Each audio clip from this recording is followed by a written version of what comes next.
അധ്യക്ഷനുമായ സച്ചിദാനന്ദൻ ജനാധിപത്യത്തിൽ പ്രതിപക്ഷവും ഭരണപക്ഷവും മാറി മാറി ഉണ്ടാകണം.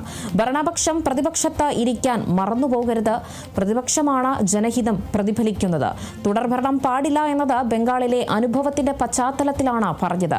മതേതര പാർട്ടികൾക്ക് സാമുദായിക പ്രീണനത്തിന് ശ്രമിക്കരുത്. ശ്രീനാരായണന്റെ തത്വങ്ങൾക്ക് എതിരായി പ്രവർത്തിക്കുന്നയാളെ സന്തോഷിപ്പിക്കുകയും ഗുരുവിനേക്കാൾ മഹാനാക്കുന്നത് കമ്മ്യൂണിസ്റ്റുകാരന് ദൂഷണമല്ലെന്നും സച്ചിദാനന്ദൻ പറഞ്ഞു.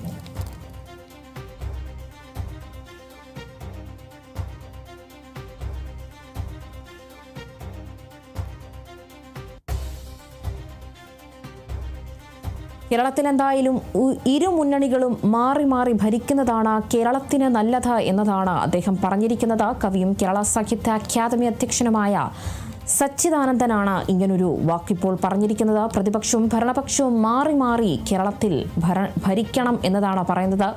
തുടർഭരണം അത്ര നല്ലതല്ല എന്നതാണ് അദ്ദേഹം പറയുന്നത്. അത് സംസ്ഥാനത്താകട്ടെ കേന്ദ്രത്തിലാകട്ടെ എന്നുകൂടി അദ്ദേഹം മാധ്യമത്തിന് നൽകിയ ഒരു അഭിമുഖത്തിൽ പറഞ്ഞിട്ടുണ്ടായിരുന്നു. ഭരണപക്ഷം പ്രതിപക്ഷത്ത് ഇരിക്കാൻ മറന്നുപോകരുത്.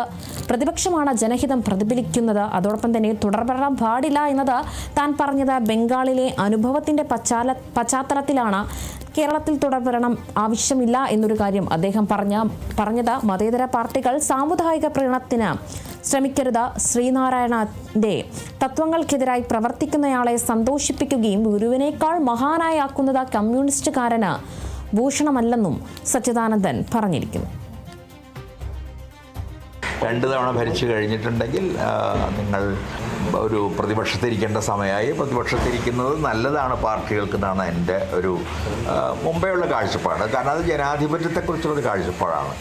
അത് ഏത് പാർട്ടിയായാലും തുടർച്ചയായിട്ടുള്ള ഭരണത്തിൻ്റെ ഏറ്റവും വലിയ കുഴപ്പം അത് കൂടുതൽ അഴിമതിയിലേക്ക് നയിക്കാം, അധികാര കേന്ദ്രീകരണത്തിലേക്ക് നയിച്ചേക്കാം, ഞങ്ങൾ അജയ്യരാണെന്നുള്ള തോന്നലിലേക്ക് നയിച്ചേക്കാം. അപ്പോൾ അതുകൊണ്ട് തന്നെ ഏത് പാർട്ടിയായാലും ഈ നിരന്തരമായ ഭരണം എന്നുള്ളത് ഒരു ജനാധിപത്യത്തെ സംബന്ധിച്ച് നല്ലൊരു ആശയമല്ല. ഞാൻ പറഞ്ഞത് ബംഗാളിലെ അനുഭവം കൂടി മനസ്സിൽ വെച്ചിട്ടാണ്. അതുകൊണ്ട് ആ തരത്തിലൊരു തകർച്ച ഇടതുപക്ഷത്തിനും ഉണ്ടാകാതിരിക്കണമെങ്കിൽ അത് കൂടുതലായിട്ട് പ്രതിപക്ഷത്തിരിക്കാനുള്ള തയ്യാറാകണം.